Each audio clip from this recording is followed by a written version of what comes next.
Olá, irmãos, eu queria estar lendo com os irmãos esse texto em Mateus 16, a partir do verso 13. O que me chamou a atenção para esse texto foi uma mensagem que eu ouvi o pastor Ariovaldo falando, quem é Jesus? O que eu achei muito curioso, ela se encontra aí mesmo no YouTube. Então, se vocês quiserem ouvir a própria mensagem do pastor Ariovaldo, é só colocar aí no procurar, né? Pastor Ariovaldo Ramos ou Quem é Jesus, que facilmente vocês podem ouvir. Uma mensagem rapidinha de 10 minutos, mas muito rica. O pastor Ariovaldo, ele falou o seguinte, ele falou das duas igrejas que existem. A igreja da multidão e a igreja dos discípulos. E o texto é assim. Indo Jesus para a banda de Cesaré. Então, esse texto, a primeira coisa que a gente tem que prestar atenção nele é quais foram as duas perguntas que Jesus fez. Porque Jesus fez duas perguntas. E as duas perguntas foram, primeiro, quem o povo diz que eu sou? A resposta para isso se encontra no verso 14, que eles responderam. Uns dizem João Batista, outros Elias, outros Jeremias ou algum dos profetas. A primeira coisa que me chamou a atenção é a comparação desses profetas aqui, que eu nunca tinha parado para observar isso. Esses profetas, quem eles eram e o perfil deles, versus o perfil de Jesus, que tinha andado no meio do povo. Então a gente vê em Jesus alguém que sempre vinha na hora que o coração estava quebrado, na hora que o mundo estava desabando, na hora que a casa caiu. Jesus aparecia para consolar, para curar, para libertar, para ajudar. E com exceção de quando ele lidava com fariseus, publicanos, pessoas de coração endurecido e que praticavam injustiça, que usurpavam o direito do povo, que praticavam a maldade em sentidos maiores de opressão dos fracos e dos já oprimidos, Jesus era manso, humilde, Jesus era brando.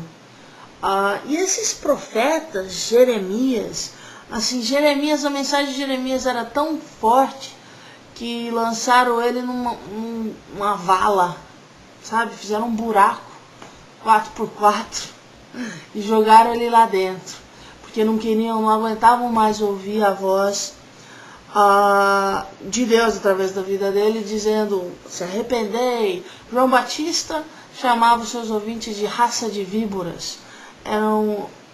Elias também era um profeta de fogo, um profeta que fez Deus desceu o fogo dos céus e consumiu os profetas de Baal. Então, você vê uma diferença muito grande entre Jesus e o ministério dele e o ministério desses profetas.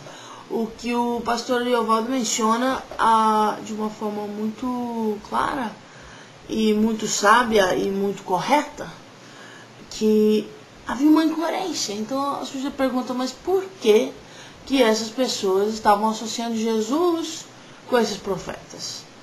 E a resposta então é clara, é porque eles não conheciam Jesus. Eles não sabiam quem era Jesus. A única coisa que eles sabiam é que Jesus era poderoso.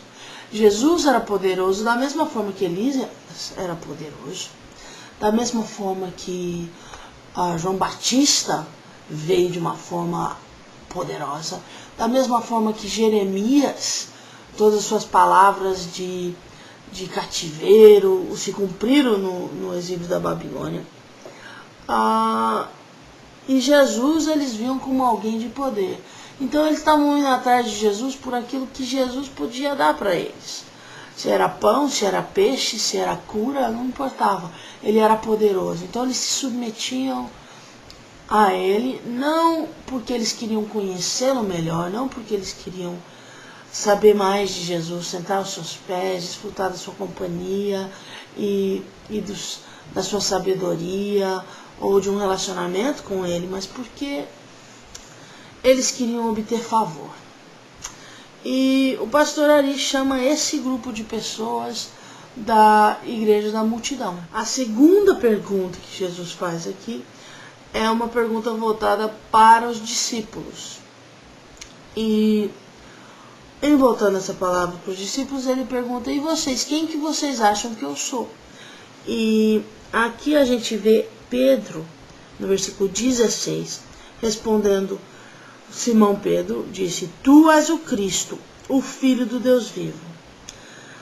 E é interessante que o pastor ali diz que se ele tivesse respondido só tu és o Cristo, parece que seria uma boa resposta, né? Tu és o Cristo. Mas o que significa Cristo? Cristo é a palavra grega Christos, que quer dizer Messias, Mashiach, o que quer dizer libertador, Salvador, libertador. Mas o pastor Ari faz um comentário muito interessante, que ele diz que já haviam vindo outros antes de Jesus que se intitulavam ou eram intitulados por outros de libertador. Mas aqui não fala simplesmente que ele era o libertador. Ele era o libertador, filho do Deus vivo. E quando diz que ele é filho do Deus vivo, quer dizer então que ele era o próprio Deus vivo. Ele era o próprio Deus vivo.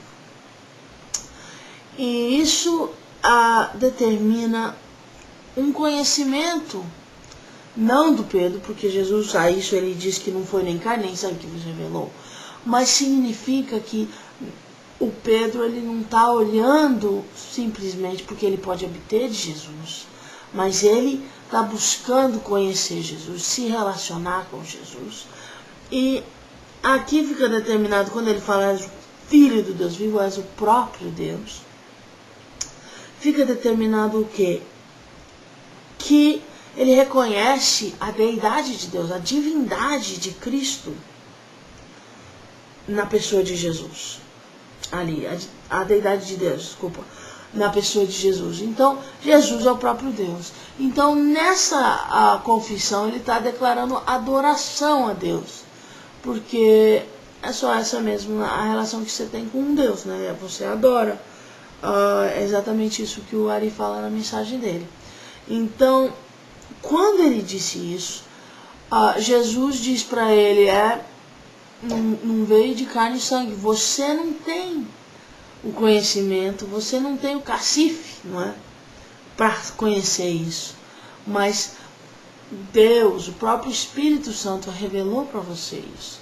E essa revelação de que Jesus é o libertador, que é o próprio Deus, que veio libertar o povo, essa revelação é a revelação sobre a qual a igreja vai ser fundamentada.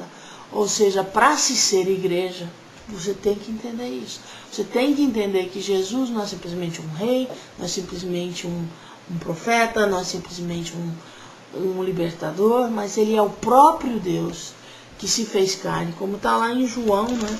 João, e aí se você vai aqui no verso 14, está escrito, e o verbo se fez carne, mas é pelo Espírito Santo de Deus. Então a igreja está fundamentada nessa noção de que Jesus Cristo, o próprio Deus, veio na terra para libertar-nos do pecado. E como que ele vai fazer isso? Ele vai fazer isso nos dando poder para nos tornarmos como ele. Porque deu-nos poder de sermos feitos filhos de Deus. Deu-nos poder de sermos feitos à imagem de Jesus Cristo. Então, esse poder que nos foi dado através da morte e ressurreição de Cristo é uma porta que se abriu. E essa porta é o próprio Jesus, pela qual nós passamos, e aí então nós recebemos essa nova natureza, onde nós podemos nos tornar como ele. Então, a igreja dos discípulos.